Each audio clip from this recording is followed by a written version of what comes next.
Capítulo 30. Escolha e preparo do lar.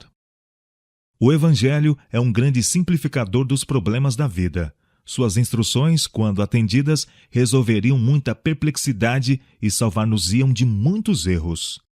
Ensina-nos a estimar as coisas em seu justo valor e a dedicar o melhor de nosso esforço às de maior valia, às que hão de permanecer.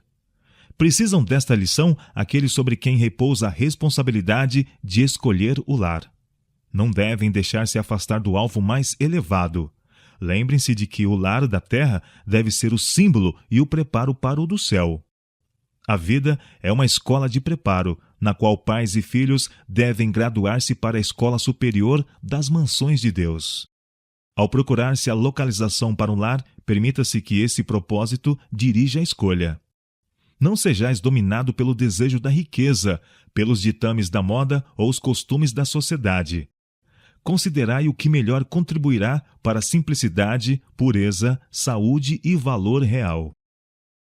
Em todo o mundo, as cidades estão se tornando viveiros de vícios. Por toda parte se vê e ouve o que é mal, e encontram-se estimulantes à sensualidade e ao desregramento.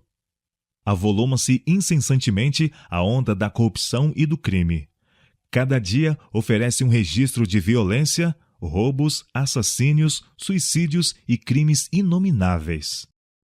A vida nas cidades é falsa e artificial.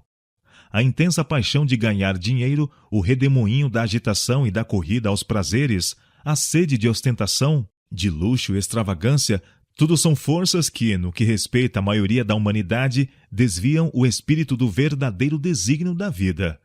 Abrem as portas para milhares de males. Essas coisas exercem sobre a juventude uma força quase irresistível. Uma das mais sutis e perigosas tentações que assaltam as crianças e jovens nas cidades é o amor dos prazeres.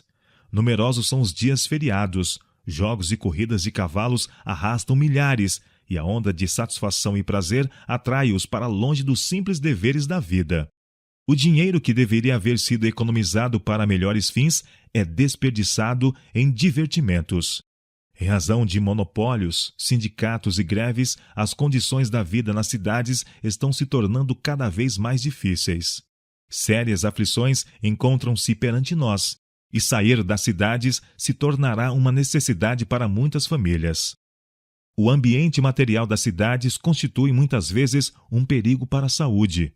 O estar constantemente sujeito ao contato com doenças, o predomínio de ar poluído, água e alimentos impuros, as habitações apinhadas, obscuras e insalubres, são alguns dos males a enfrentar. Não era desígnio de Deus que o povo se aglomerasse nas cidades, se apinhasse em cortiços. Ele pôs, no princípio, nossos primeiros pais entre os belos quadros e sons em que deseja que nos regozijemos ainda hoje.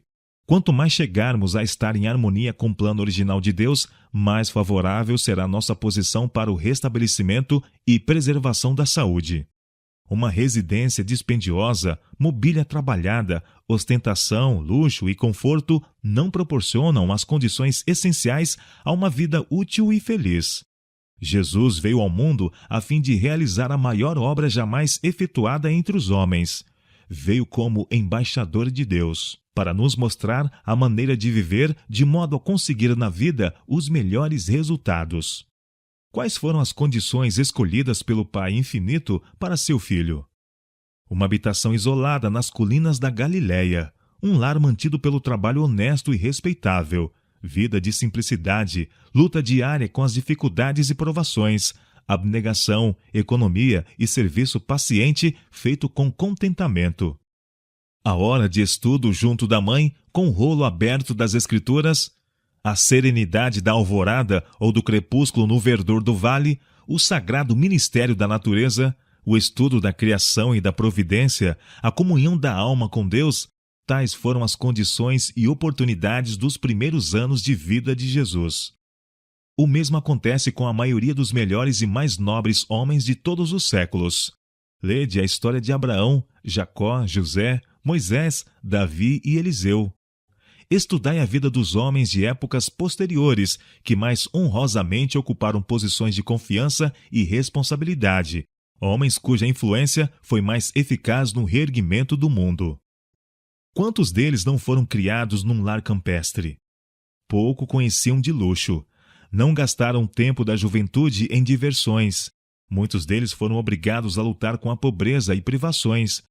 Aprenderam primeiramente a trabalhar, e sua vida ativa, ao ar livre, deu-lhes elasticidade e vigor a todas as faculdades. Forçados a contar unicamente com os próprios recursos, aprenderam a combater as dificuldades, a vencer os obstáculos e a adquirir ânimo e perseverança. Abrigados, por assim dizer, das más companhias, satisfaziam-se com os prazeres naturais, com uma camaradagem sã. Eram simples nos gostos e de hábitos moderados. Regiam-se por princípios e cresciam puros, robustos e leais. Ao terem que dedicar-se a um meio de vida, levavam para esse trabalho vigor físico e mental, boa disposição de espírito, capacidade de conceber e executar planos e firmeza para resistir ao mal, o que os tornava no mundo uma força positiva para o bem. A melhor de todas as heranças que podeis legar a vossos filhos é o dom de um corpo sadio, mente sã e caráter nobre. Os que compreendem o que constitui o verdadeiro êxito da vida serão sábios em boa hora. Ao escolherem um lar, terão em vista os bens mais preciosos da vida. Em vez de morar onde só podem ver as obras dos homens, onde o que se vê e ouve frequentemente sugere pensamentos maus, onde a balbúrdia e a confusão produzem fadiga e desassossego, ide para um lar onde possais contemplar as obras de Deus. Buscai tranquilidade de espírito na beleza, quietude e paz da natureza. Descanse o olhar nos campos verdejantes, nos bosques e colinas. Erguei os olhos ao céu azul, não obscurecido pelo pó e fumaça das cidades, e aspirai o ar celeste e revigorador. Ide para um lugar onde, separados das diversões e extravagâncias da vida na cidade, possais ser companheiros para vossos filhos, ensinando-os a conhecer a Deus mediante suas obras e preparando-os para uma vida íntegra e útil. Nossos hábitos artificiais privam-nos de muitas bênçãos e alegrias e incapacitam-nos para viver uma vida mais útil. Mobílias trabalhadas e custosas representam não somente um desperdício de dinheiro, mas daquilo que é 1000 vezes mais precioso. Elas trazem para a família pesado fardo de cuidados, labores e perplexidades. Quais são as condições em muitos lares, mesmo onde recursos são limitados e o serviço doméstico recai principalmente sobre a mãe? Os melhores aposentos são mobiliados no estilo que excede as posses dos moradores e inadequados às suas conveniências e capacidades de usufruí-los. Há tapetes caros, cadeiras entalhadas e ricamente estofadas, custosas tapeçarias. Mesas, saliências ou qualquer outro espaço adequado se acha apinhado de ornamentos, e as paredes tão cheias de quadros que a vista se cansa. E que quantidade de trabalho exige tudo isso para se manter em ordem, livre de pó? Esse trabalho e outros hábitos artificiais da família, para se manter de conformidade com a moda, exigem da mãe uma lida interminável. Em muitos lares, a esposa e mãe não têm tempo para ler e manter-se bem informada, nem para servir de companheira ao marido ou estar em contato com a mente em desenvolvimento de seus filhos. Não há tempo para o precioso Salvador se tornar um companheiro íntimo e querido. Ela emerge pouco a pouco unicamente na lida doméstica, absorvendo suas forças, seu tempo e interesse nas coisas que perecem com o uso. Demasiado tarde, desperta para o fato de se achar quase uma estranha em sua própria casa. As preciosas oportunidades que lhe foram outrora concedidas para influenciar seus queridos para uma vida mais elevada e que ela não soube aproveitar, passaram para sempre. Resolvam as donas de casa viver de maneira mais sábia. Seja vosso primeiro objetivo tornar o lar aprazível. Cuidai em providenciar as facilidades que amenizam o trabalho e promovem a saúde e o conforto. Tomai providências para entreter os hóspedes que Cristo vos pede acolher bem, e dos quais diz: quando o fizestes a um destes meus pequeninos irmãos, a mim o fizestes. Mateus capítulo 25, verso 40.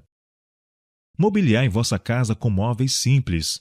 com coisas que se possam manusear livremente, limpar com facilidade e substituir sem grande dispêndio. Com bom gosto, podeis tornar um lar simples, atrativo e aprazível, se aí residirem o amor e o contentamento. Deus ama o belo, revestiu a terra e o céu de beleza, e com alegria paternal contempla o deleite de seus filhos nas coisas que criou. Ele deseja que circundemos nossas habitações com a beleza das coisas naturais. Quase todos os moradores da terra, se bem que pobres, poderiam ter ao redor de suas moradas um pedaço de gramado, algumas árvores de sombra, arbustos floridos ou flores fragrantes. E, muito mais que os adornos artificiais, contribuirão para a felicidade do lar. Trarão para a vida doméstica influência amenizante, aperfeiçoadora, robustecendo o amor da natureza e atraindo mais os membros da família uns para os outros e para Deus.